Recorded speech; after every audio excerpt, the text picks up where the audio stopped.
मुल्क के हालात देखकर खुशी नहीं हो रही। बिगाड़ने वाले बिगाड़ कर चले गए। पाकिस्तान को दोबारा पटरी पर लाना जान जोखिम का काम है। नवाज शरीफ का मानसहरा में जलसा आम से खिताब, कहा हमारे दौर में महंगाई नहीं थी, जालिमों ने पाकिस्तान का सत्यानाश कर दिया। वजीर आजम बनने नहीं इलेक्शन लड़ने आया हूँ। मरियम नवाज ने कहा मुखालिफिन को बद्दुआ देना नहीं चाहती। आज वो अपने अमाल का नतीजा भुगत रहे हैं। जिनकी कारकर्दगी सिफर है वो हम पर तनकीद करते हैं। खैबर पख्तूनख्वा कोई तजुर्बागाह नहीं कि आए, तजुर्बा किया और चल दिए।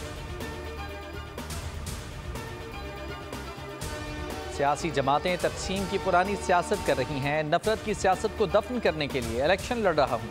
बिलावल भुट्टो जरदारी का साहिबाल में जलसे से खिताब, मंशूर पर अमल करके 10 साल में मुल्क की किस्मत बदलने का दावा। कहा गालम गलोच और जाती दुश्मनी की सियासत नहीं करता। आपस में लड़ते रहे तो दुश्मन फ़ायदा उठाएंगे। इंतकाम की सियासत चाहिए तो शेर पर मोहर लगाएं। किस्मत बदलना है तो तीर पर ठप्पा लगाएं।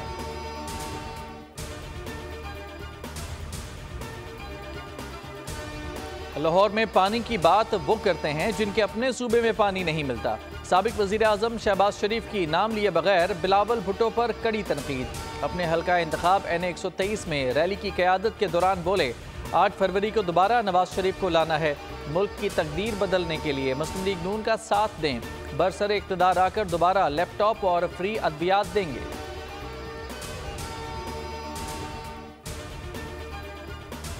साबिक DG ISI फैज़ हमीद ने शौकत अजीज सिद्दीकी केस में जवाब जमा करा दिया।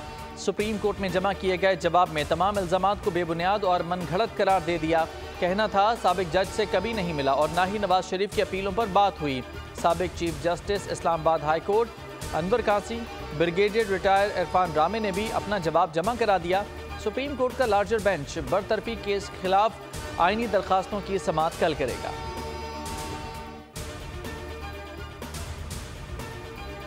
कराची में शारा फैसल वायरलेस गेट के करीब घर से 5 अफराद की लाशें मिली। मरने वालों में मियाँ बीवी और 3 बच्चे शामिल। पुलिस के मुताबिक वाक़या खुदकुशी का लगता है। सरबरा ने बीवी बच्चों को कत्ल करके खुदकुशी की। जायवकुआ से 30 बोर का पिस्तौल, खौल और ख़त मिला है। फॉरेंसिक करा रहे हैं। पड़ोसियों का कहना है कि मुल्ज़िम बेरोजगार था।